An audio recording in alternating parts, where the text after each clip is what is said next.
Audio Jungle. नमस्कार विद्यार्थी मित्रांनो, स्वागत आहे आपल्या सर्वांचं करंट अफेअर्स बाय नितेश या यूट्यूब चॅनलमध्ये. आज आपण 6 मार्च 2024चे करंट अफेअर्स आणि त्यासंबंधीचे प्रश्न बघणार आहोत. तुम्ही जर आपल्या चॅनलवर नवीन असाल तर चॅनलला सबस्क्राईब करायला विसरू नका. आजच्या व्हिडिओमध्ये एकूण प्रश्नसंख्या 10 असेल आणि शेवटी विचारलेल्या प्रश्नाचं योग्य उत्तर कमेंट करायला विसरू नका. तुम्हाला व्हिडिओ शेवटपर्यंत बघायचा आहे. 10 प्रश्न पण महत्त्वाचे आहेत, दिलेली माहिती पण तेवढीच महत्त्वाची आहे. बघूयात प्रश्न क्रमांक पहिला.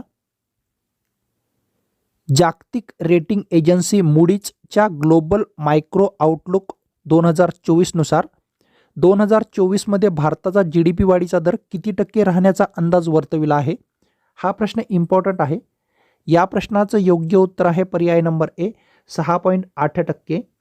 पूर्वी त्यांनी हाच अंदाज 6.1% दर्शविला होता आणि आता सांगितलेलं आहे की याच्यात वाढ करण्यात आली आहे म्हणून. यासंबंधीची अधिक माहिती बघूयात. जागतिक रेटिंग एजन्सी मूडीज यांचा अहवाल कोणता होता? Global micro outlook 2024. यांनी अजून एक पॉईंट सांगितला होता की G20 या देशांमधील सर्वात वेगवान वाढणारी अर्थव्यवस्था म्हणजे भारत असेल. तुम्हाला इथे प्रश्न येऊ शकतो. 2024 भारताचा सकल देशांतर्गत उत्पादन GDP वाढीचा अंदाज 6.8% असेल. यापूर्वी त्यांनी 6.1% वाढीचा अंदाज व्यक्त केला होता. 2023 या वर्षामध्ये भारतीय अर्थव्यवस्था ही 7.8% दराने वाढली आहे आणि हे वाक्य महत्त्वाचं आहे. अजून त्यांनी एक अंदाज वर्तवला आहे. 2025 भारताचा GDP वाढीचा दर हा 6.4% राहण्याचा अंदाज आहे. तुम्हाला इथे प्रश्न बघा काय काय येऊ शकतात.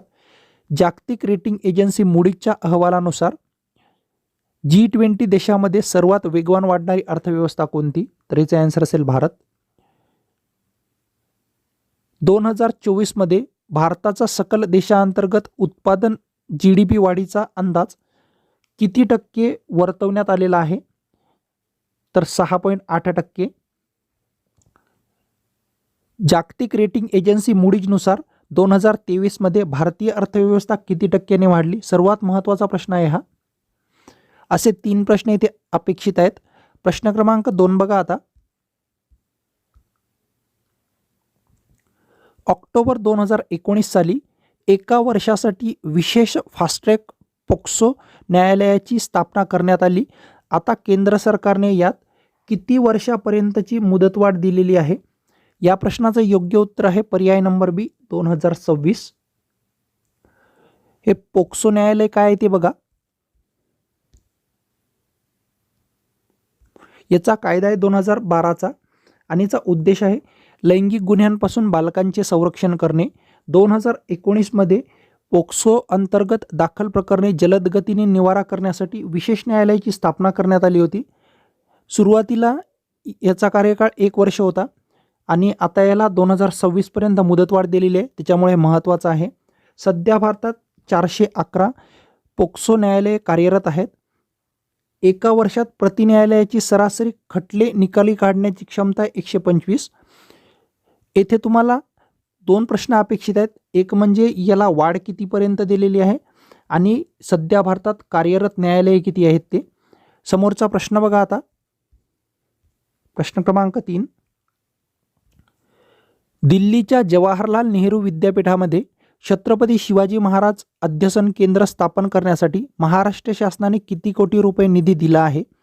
या प्रश्नाचं योग्य उत्तर आहे पर्याय नंबर सी 10 कोटी रुपये निधी. यासंबंधीचे थोडे पॉईंट आहेत ते पण बघा. जवाहरलाल नेहरू विद्यापीठ कुठं आहे? दिल्लीला आणि याला JNU असं पण म्हटलं जातं. छत्रपती शिवाजी महाराज अध्यसन केंद्राची स्थापना करण्यात आली आणि याच्यासाठी निधी महाराष्ट्र शासन किती देणार आहे? तर 10 कोटी. याच्यामध्ये अध्यसनामध्ये काही विषय आहेत आणि ते विषय महत्त्वाचे आहेत. अंतर्गत सुरक्षा, पश्चिम हिंदी महासागरातील मराठा नौदल रणनीती, गनिमी कावा, किल्ले व तटबंदी आणि मराठा इतिहास असे याच्यात विषय असतील अध्यसनासाठी. समोरचा प्रश्न बघा आता. प्रश्न क्रमांक 4. हिंदू हृदय सम्राट बाळासाहेब ठाकरे महाराष्ट्र समृद्धी महामार्गाच्या 3ऱ्या टप्प्याचे उद्घाटन कोणाच्या हस्ते करण्यात आले? या प्रश्नाचे योग्य उत्तर आहे पर्याय नंबर डी दादा भुसे यांच्या हस्ते. याबद्दलची अधिक माहिती बघा. हिंदू हृदय सम्राट बाळासाहेब ठाकरे महाराष्ट्र समृद्धी महामार्ग 3ऱ्या टप्प्याचे उद्घाटन सार्वजनिक बांधकाम मंत्री दादा भुसे यांनी केलेलं आहे 4 मार्च 2024ला. सर्वात महत्त्वाचं की 3रा टप्पा कोणत्या 2 ठिकाणांना जोडतो तर भरवीर ते इगतपुरी आणि हा 25 किलोमीटरचा टप्पा आहे. या उद्घाटनामुळे समृद्धी महामार्गाचे 701 किलोमीटरपैकी 625 किलोमीटर लांबीचा मार्ग वाहतुकीस खुला झालेला आहे. तुम्हाला इथे 2 प्रश्न अपेक्षित आहेत. एक म्हणजे हिंदू हृदय सम्राट बाळासाहेब ठाकरे समृद्धी महामार्गाच्या 3ऱ्या टप्प्याचे उद्घाटन कोणाच्या हस्ते करण्यात आले आणि हा 3रा टप्पा कोणत्या 2 ठिकाणांना जोडतो. समोरची माहिती बघा. समृद्धी महामार्गावर सर्व प्रश्न येऊन गेलेले आहेत आणि याच्यावर मल्टीलाईन स्वरूपाचे क्वेश्चन आता चालू होतील असं वाटतं मला. समृद्धी महामार्ग जो आहे याला हिंदू हृदय सम्राट बाळासाहेब ठाकरे यांचं नाव दिलेलं आहे. हा 10 जिल्हे 26 तालुके आणि 192 गावातून जातो आणि महाराष्ट्रातील 24 जिल्ह्यांना हा महामार्ग जोडतो. याची लांबी आहे 701 किलोमीटर आणि रुंदी आहे 120 मीटर. 4 टप्प्यात त्याचं काम चालू असणार आहे आणि चौथा जो टप्पा आहे हा असणार आहे इगतपुरी आमणे जसं की काम चालू आहे. समोरचा प्रश्न बघा आता. प्रश्न क्रमांक 5. आंतरराष्ट्रीय बिग कॅट अलायन्स म्हणजेच IBCA मुख्यालय कोणत्या देशात स्थापन करण्यात येणार आहे. हा प्रश्न इम्पॉर्टंट आहे. या प्रश्नाचं योग्य उत्तर आहे पर्याय नंबर ए भारत. आंतरराष्ट्रीय बिग कॅट अलायन्स बघा काय आहे ते. याचं मुख्यालय भारतात होणार आहे त्याच्यामुळे आपल्यासाठी महत्त्वाचं आहे. आंतरराष्ट्रीय बिग कॅट अलायन्सची स्थापना करण्याची घोषणा 2019मध्ये पंतप्रधान नरेंद्र मोदी यांनी केली होती. केंद्रीय मंत्रिमंडळाने मान्यता दिलेली आहे 29 फेब्रुवारी 2024. तरतूद करण्यात आलेली आहे 150 कोटी रुपयाची. 2023-24 ते 2027-28 या 5 वर्षाच्या कालावधीसाठी ही तरतूद करण्यात आलेली आहे. समोरचा प्रश्न बघा. प्रश्न क्रमांक 6. मुलींच्या शाळांमध्ये पुरुषाला नोकरी नाकारणे चुकीचे ठरेल असे मत मुंबई उच्च न्यायालयाच्या कोणत्या खंडपीठाने नोंदवले. या प्रश्नाचं योग्य उत्तर आहे पर्याय नंबर सी नागपूर खंडपीठाने हा निकाल दिलेला आहे. न्यायमूर्ती नितीन सांबरे आणि न्यायमूर्ती अभय मंत्री या दोघांनी संयुक्तपणे हा निकाल दिलेला आहे. प्रश्न क्रमांक 7 बघा आता. हा प्रश्न VIMP आहे. नाटोमध्ये सहभागी होणारा 32वे सदस्य राष्ट्र म्हणून कोणते असेल.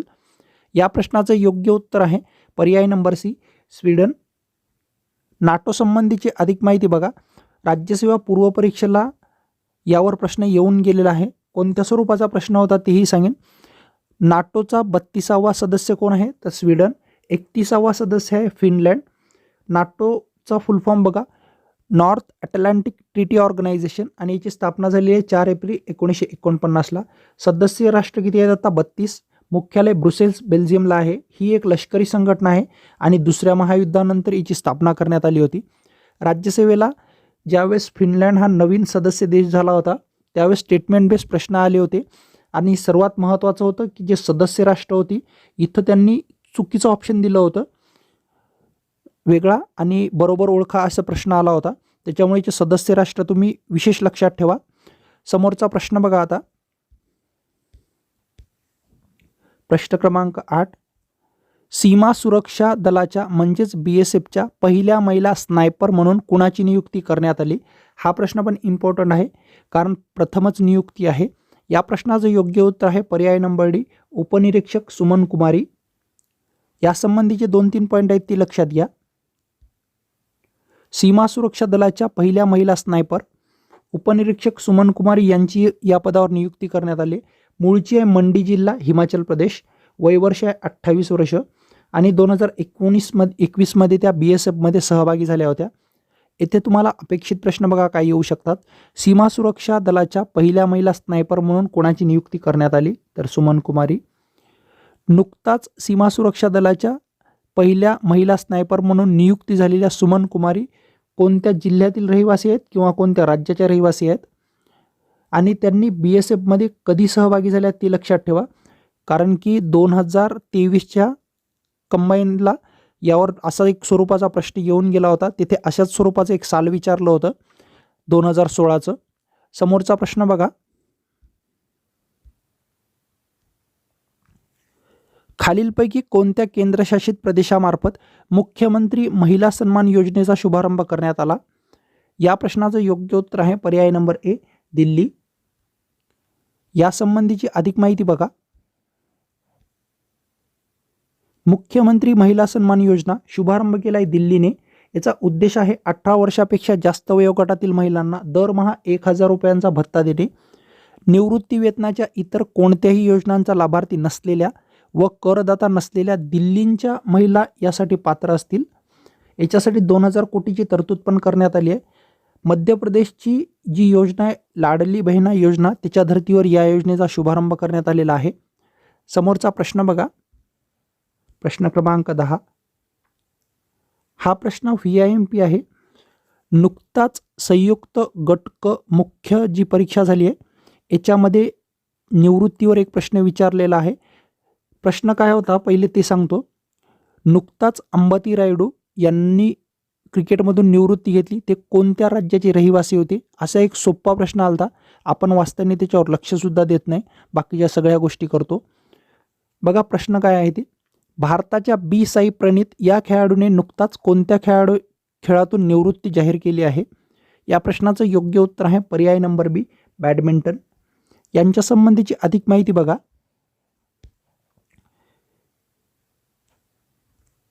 बी साई प्रणीत हे रहिवासी आहेत हैदराबाद आंध्र प्रदेशचे. खेळ आहे बॅडमिंटन आणि वयवर्ष 31 वर्ष आहे. 2019 मध्ये जागतिक अजिंक्य स्पर्धेतील कांस्य पदक विजेते आहेत ते. त्यांनी एका नवीन कारकिर्दीला सुरुवात केलेली आहे. अमेरिकेतील ट्रायँगल बॅडमिंटन अकॅदमीचे मुख्य प्रशिक्षक म्हणून त्यांची नियुक्ती झालेली आहे. त्याच्यामुळे त्यांनी इकडं निवृत्ती घेतलेली आहे.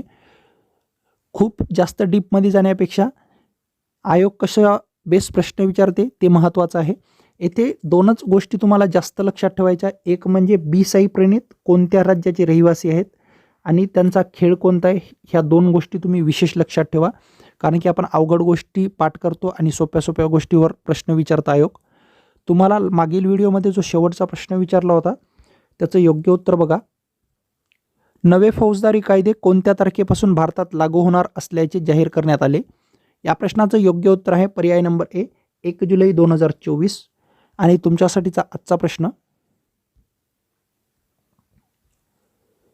खालीलपैकी कोणाची संसदेच्या सुरक्षा प्रमुखपदी नियुक्ती करण्यात आली आहे? हा प्रश्न VIMP आहे. या प्रश्नाचं योग्य उत्तर कमेंट करून सांगायला विसरू नका. व्हिडिओ आवडला असेल तर व्हिडिओला लाईक करा. चॅनलवर नवीन असाल तर चॅनलला सबस्क्राईबही करू शकता. भेटूयात पुढच्या वेळेस एका नवीन व्हिडिओसह. धन्यवाद.